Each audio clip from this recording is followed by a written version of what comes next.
जय माता की। कहा गया ना, पुस्तकया विद्या परहस्तगतम धनम। समय पर नहीं मिलता दूसरे के हाथ में गया हुआ धन और पुस्तक की विद्या। तो जीवन में कभी कभी ऐसी स्थितियाँ भी आ जाती हैं जिनसे आपको मजबूती के साथ जूझना पड़ता है। और हमारे जीवन में जो बहुत ही महत्वपूर्ण जो स्थिति, जो चीज़ महत्व रखती है, वो है विद्या, ज्ञान। क्योंकि विद्या के द्वारा ही हम अपने आप को जान सकते हैं, हम हैं कौन। हमारे पूर्वजों ने जो ज्ञान अर्जित किया, उस ज्ञान को ग्रंथों में उसको उतारा और उसको हम पढ़ के ही जान पाते हैं। नहीं तो फिर मनुष्य में और पशु में क्या रह जाएगा। कहना है येषां विद्या न तपो न दानम,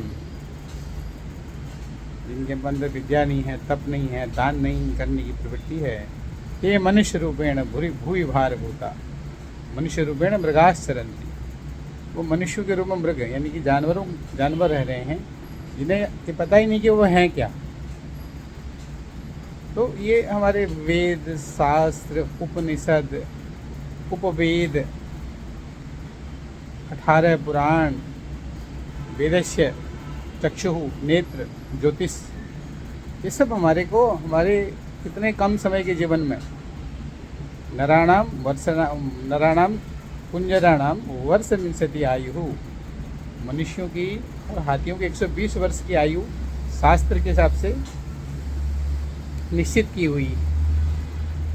मगर आज आप देखो कौन 120 वर्ष जी रहा है, और जी रहा है तो क्या स्वस्थ जी रहा है। क्योंकि मनुष्य ने जो आधुनिक ज्ञान को, जिस आधुनिक तथाकथित आधुनिक ज्ञान के नाम पर जिस अज्ञानता को सामने लाया गया, शीशे के महलों में रहने से और बड़े बड़े होटलों में भोजन करने से या जीवन जीने से, बड़ी बड़ी वाहनों में घूमने से आयु बढ़ी नहीं है, आयु घट गई। ज्ञान बढ़ा नहीं है, ज्ञान घट गया। क्योंकि शिक्षा आ गई। किसकी शिक्षा आ गई? मैकाले की शिक्षा आ गई। तो शिक्षा ने क्या करा? पढ़ लिया बच्चा, कॉन्वेंट में पढ़ रहा है, कौन से इंग्लिश स्कूल में पढ़ रहा है, तो क्या कर रहा है, कौन सी उसको कितना पैकेज मिल गया, कितना उसने कमा लिया। 2 बातों पर ध्यान, कितना पढ़ा है आधुनिक शिक्षा के क्षेत्र में, जिसे आधुनिक बोलते हैं, और कितना बड़ा पैकेज है, क्या उसके संस्कार हैं, क्या उसके नियम है, कैसे उसको जीवनचर्या चलनी चाहिए, कौन से उद्देश्य उसको जीवन अपनाने चाहिए। उससे कोई भी किसी प्रकार का कोई मतलब नहीं रहता है। तो ये क्या शिक्षा है?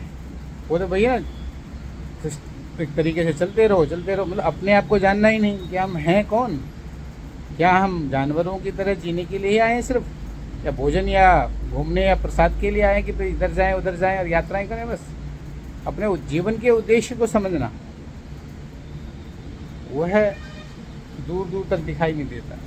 और हमारे ऋषि मुनियों ने, हमारे पूर्वजों ने रिसर्च करके ज्ञान के भंडार को प्राप्त करके हमारे लिए वह आराम से उपलब्ध करा गए कि हम उसको समझें, हम जान पाएँ और इस छोटे से जीवन को हम अच्छे से जी पाएँ। और जिन जिन गलतियों से संसार में जो कमियां, जो गलतियां हो चुकी, जैसे महाभारत या रामायण में देखिए, श्री रामायण में जो है, रामायण काल में जिन राक्षसों ने गलत प्रवृत्तियों से संसार में नियंत्रण करने का प्रयत्न किया, और भगवान विष्णु के अवतार श्री राम जी के अवतार ने किस प्रकार से उन चीज़ों को अनुकूल किया और राक्षसों का वध किया, धर्म की स्थापना करी और धर्म का नाश किया। वही प्रवृत्ति आई द्वापर युग में, श्री कृष्ण के रूप में जन्म लिया। श्री राम ने मर्यादा स्थापित की और श्री कृष्ण जी ने मर्यादा में रहना सिखाया। तो ये अवतार, यदा यदा ही धर्मस्य ग्लानिर्भवति भारत अभ्युत्थानम धर्मस्य तदात्मानं सृजाम्यहम्, भगवान श्री कृष्ण की वाणी। तो क्या हम इन चीज़ों को जान पा रहे हैं? इनके लिए अध्ययन कर रहे हैं? क्या हमारे ऋषि मुनियों ने जो रिसर्च किया उसका महत्व समझ पा रहे हैं? तो इसको जानना, इसको समझना, इसके लिए ग्रंथों का बहुत बड़ा संकलन हुआ।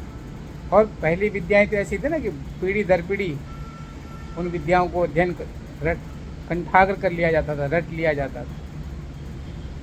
और समय ऐसा आया है कि आधुनिक युग, आधुनिक काल, आधुनिक मशीनें, तो क्या आज तक कोई आधुनिक मशीन ऐसी हुई है, जो ऐसी कोई मेडिसिन या ऐसी कोई दवाई आई है कि व्यक्ति 120 वर्ष तक जी रहा हो, स्वस्थ रह रहा हो और दवाइयाँ खा करके वो बिल्कुल ठीक हो जाता हो?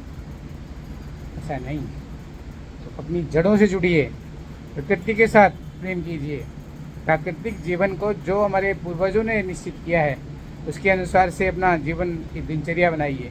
सुबह ब्रह्म मुहूर्त में उठने का प्रयत्न कीजिए, 4 से 6 के बीच ध्यान प्राणायाम कीजिए, स्नान कीजिए, देवी देवताओं का स्मरण कीजिए। जो भी आपकी पद्धति है, आप अगर सनातन पद्धति से कार्य कर रहे हैं तो सुबह उठ के आपने स्नान आदि करके पूजा करना चाहिए, भगवान सूर्य को जल देना चाहिए। उसके बारे में हमने पीछे बहुत बताया हुआ है, उसको देखें, समझें।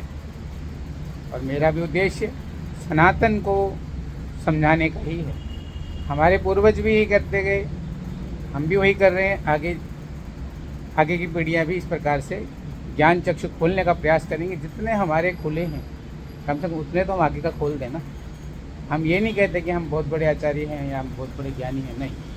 हमने भी ज्ञान प्राप्त किया, उसमें कुछ कमियां हम में भी हैं, मगर हमने प्रयत्न किया कि हम जीवन में जितना सात्विकता से जी सकें, जितना समझ पाए हैं, तो यही समझ में आया है।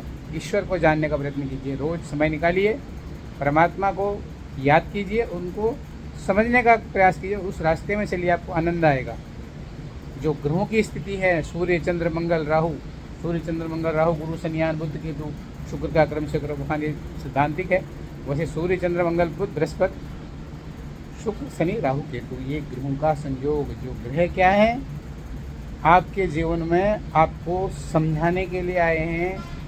दुख में भी कैसे आप स्थिर रह सकते हैं और सुख में, ज़्यादा सुखी स्थिति में भी कैसे नियंत्रण रख सकते हैं। सुखे दुखे समकृत्वा लाभा लाभो जया जय। सुख और दुख में जिसने समानता करनी सीख ली हो, हानि और लाभ में जिसने समानता करनी सीख ली हो, ठीक है ना, तो वह व्यक्ति सहयोगी, वही योगी हो जाता है। योग समानता को कहते हैं। तो समानता सीखिए कि कैसे हम सुख और दुख को बैलेंस कर सकते हैं, कैसे हम निर्धन या धनी अवस्था को भी हम बैलेंस कर सकते हैं। निर्धन है तो कैसे हम व्यवस्था से ठीक कर सकते हैं, और धनी है तो कैसे हम उस धन को व्यवस्थित करते हुए और लोगों की मदद कर सकते हैं। सुखे दुखे, सुख और दुख, लाभा लाभो, हानि और लाभ में समानता लाना। ये अगर समानता आ गई ना, तो ये जो बीमारियां हैं, हार्ट अटैक हो जाता है, ब्लड प्रेशर हाई हो जाता है, शुगर हो जाती है, इन सब में हम नियंत्रण कर पाते हैं। यही तो ऋषि मुनियों की देन है। तो अपने सनातन को समझिए, आगे बढ़िए। मेरा भी उद्देश्य यही है कि आपको ज्ञान प्राप्त हो, कम से कम जो मुझे प्राप्त है मैं आपको देना प्रयास करता हूँ। कृपया उसको ग्रहण करें। जय माता की।